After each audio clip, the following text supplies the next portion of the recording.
هغه راټولیدنه چې د سیرت النبي سیالیو ممتازو ګډونوالو ته د تحایفو د ورکړې په موخه جوړه شوې وه. پکې د سیالۍ تنظیمونکو ترڅنګ د خوست امنیه قومندانۍ د دفتر آمر قاری اشرف شاهین، د خوست ملي راډیو ټلویزیون آمر مولوي محمد نسیم فهیمی، د اطلاعات او کلتور ریاست د ځوانانو چارو آمر قاری سبحان الله اعظم، د ښوونځیو ښوونکو، زده کوونکو، د مدرسو استادانو او طالب العلمانو ګډون کړی و.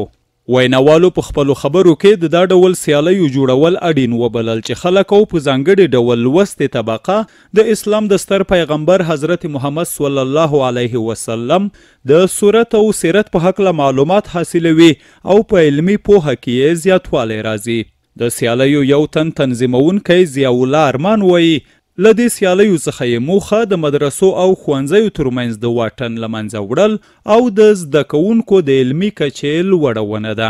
د ده په خبره تر 10 پورې ممتازو ګډونوالو ته د لپټاپ، کمپیوټر، موبایلونو جوړو او ساعتونو په ګډون مختلفې ډالۍ ورکوي.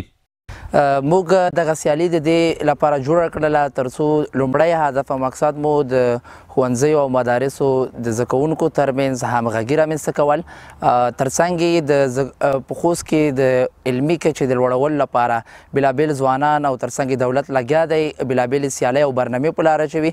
نو موږ هم د زده کوونکو د ظرفیت لوړونې او ترڅنګ یې د دوی سره د دیني انګیزې د پیدا کولو په موخه دغه سیالۍ په لاره واچوله. د سیالیو ګډونوال خوښي څرګندوي چې په ورته علمي ازموینو کې ګډون کوي او د خپلو معلوماتو زیرمه غني کوي.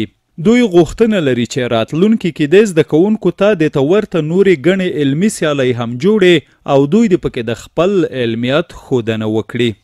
دغه سیالۍ چې د زمونږ د مکتب او د مدرسو کوم شاګردان چې دي کوم وطن چې د دوی ترمنځ موجود دا وطن هم له منځه وړلی شي، د دوی په علم کې لا هم اضافي معلومات را پیدا کولی شي. د دغسې سیالیو په جوړولو سره موږ کولی شو چې اضافي معلومات ولرو. د نبي علیه السلام سیرت زده کول په موږ باندې فرض دي، باید د نبي علیه السلام د ژوند په اړه موږ مکمل معلومات ولرو. که زه وایم چې دا به موږ سره ډېره مرسته وکړي، ځکه اکثره دا هغه امتحانونه دي چې د 11 ټولګي یا هغه زده کوونکي چې اوس په پیل خل په 12 ټولګي کې د هغه لپاره ډېر مؤثر تمویدلی شي. که زه وایم چې دا زما لومړنی امتحان و چې یا لومړنی داسې یوه سیالي وه چې ما پکې ګډون وکړ او په دې کې زه په لومړی مقام کې راغلی یم.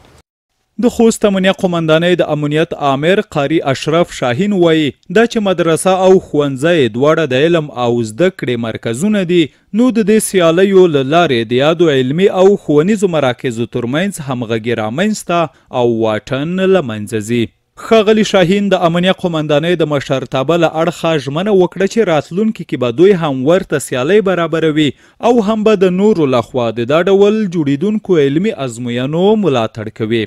چې دا رقم د سیرت النبي په نامه سیالۍ په لاره اچولي دي د مدرسې او ښوونځي ترمنځ، نو دا په ټولنه کې ډېر مثبت رول لري.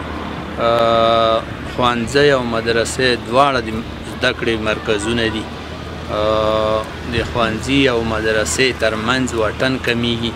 انشاءالله موږ پلان لرو چې موږ هم دا رقم سیالۍ رامنځته کړو د پوهنتون او مکاتب او مدرسو ترمنځ دا سیالۍ په لاره وچوو. انشاءالله دا موږ اقدام کوو. په پای کې د سیالیو اول نمره ته لپټاپ، کمپیوټر او نورو ته په ترتیب تیارې شوې ډالۍ هم ورکړل شوې.